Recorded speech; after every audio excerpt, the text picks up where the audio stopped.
یاد نبی سے روشن ہے سینے، یہ آرزو ہے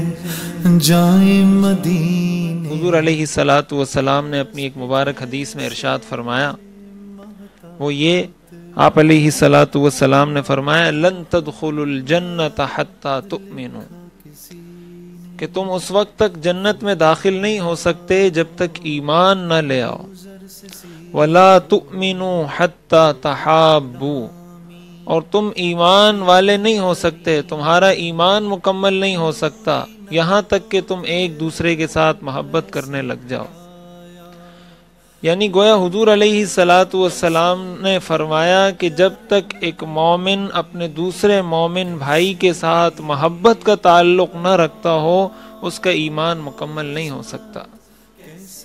اور گویا ایک طرح سے حضور علیہ الصلوۃ والسلام نے اس کے جنت میں داخلے کو موقوف قرار دیا ہے کہ یہ جنت میں اس وقت داخل ہو سکے گا جب یہ اپنے مسلمان بھائی سے محبت کرے گا، جب یہ اپنے رشتہ دار سے، اپنے بھائی سے، والدین سے، اولاد سے اور اپنے آپس کے تعلق والوں سے، پڑوسیوں سے، ان سے جب محبت کا تعلق ہوگا تو اس کا ایمان مکمل ہوگا، اور جب ایمان مکمل ہوگا تو یہ جنت میں داخل ہوگا۔ پھر حضور علیہ الصلوۃ والسلام نے فرمایا افلا ادلکم علی عمل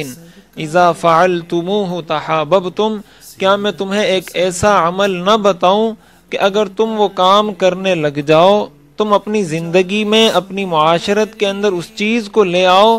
تحاببتم، تو تمہاری آپس میں ایک دوسرے کے ساتھ جو تمہارے تعلقات ہیں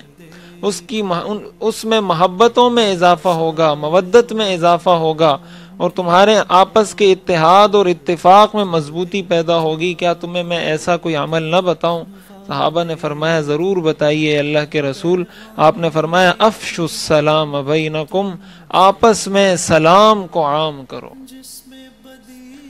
گویا حضور علیہ الصلوۃ والسلام نے محبت بڑھانے کا، آپس کے تعلقات کو مضبوط کرنے کا، اور دل سے بغض، حسد، کینہ، عداوت کی آگ کو نکالنے کا اور اس کو بجھانے کا جو طریقہ حضور علیہ الصلوۃ والسلام نے بتایا، حضور علیہ الصلوۃ والسلام سے سچا اس کائنات میں کوئی اور انسان نہیں ہو سکتا۔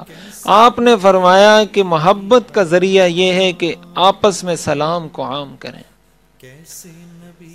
ہر ملک، ہر ملت، ہر مذہب اور ہر زبان کے لوگوں کی اپنی اپنی گریٹنگز ہوتی ہیں، کوئی کسی طریقے سے گریٹ کرتا ہے، کوئی کسی طریقے سے وش کرتا ہے۔ اسلام نے مسلمانوں کو ایک طریقہ سکھایا ہے، اور اگر دیکھا جائے دنیا کے اندر اس سے جامع،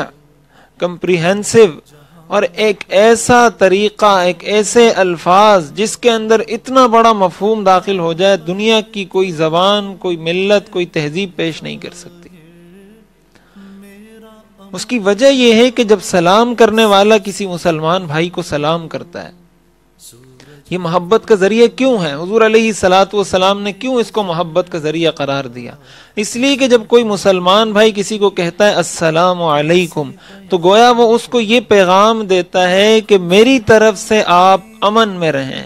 میری طرف سے نہ آپ کی جان کو نقصان پہنچے گا، نہ آپ کے مال کو نقصان پہنچے گا، نہ آپ کی عزت پر کوئی حرف آئے گا۔ میں آپ کو اس بات کی ضمانت دیتا ہوں کہ آپ میری طرف سے سلامتی میں رہیں گے۔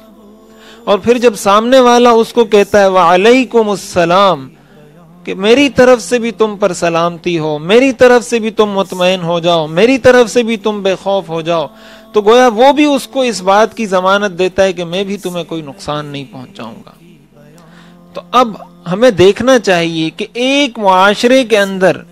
اگر ہر شخص دوسرے سے بار بار ملتے وقت یہ جملہ کہے السلام علیکم وعلیکم السلام، السلام علیکم وعلیکم السلام، اگر بار بار مسلمانوں کی جانب سے یہ جملے ادا کیے جائیں اور ہر مسلمان دوسرے کو اس بات کی گارنٹی دے موقع موقع پر، لمحے لمحے پر، ہر ملاقات کے موقع پر، تو کیا ان کی آپس میں محبت میں اضافہ نہیں ہوگا؟ حضور علیہ الصلوۃ والسلام نے تو یہ ارشاد فرمایا کہ اگر کوئی شخص، کوئی دو آدمی رستے میں جا رہے ہیں، کوئی درخت، کوئی پتھر ان کے بیچ میں آیا جس کی وجہ سے ان کے رستے جدا ہو گئے، اور پھر تھوڑی دیر بعد یہ دوبارہ آپس میں آ ملے، حضور علیہ الصلوۃ والسلام نے فرمایا یہ پھر ایک دوسرے کو سلام کریں۔ کتنا حسین کتنا خوبصورت مذہب اسلام اللہ تعالیٰ نے ہمیں دیا ہے کہ یہ تھوڑے سے فاصلے کے بعد، تھوڑے سے وقفے کے بعد ملیں تو فوراً یہ ایک دوسرے کو ضمانت دے دیں کہ بھائی میں آپ میری طرف سے سلامتی میں رہیں اور میں آپ کی طرف سے سلامتی میں رہوں. کیسے نبی کی بیان ہو عظمت، کیسے نبی کی بیان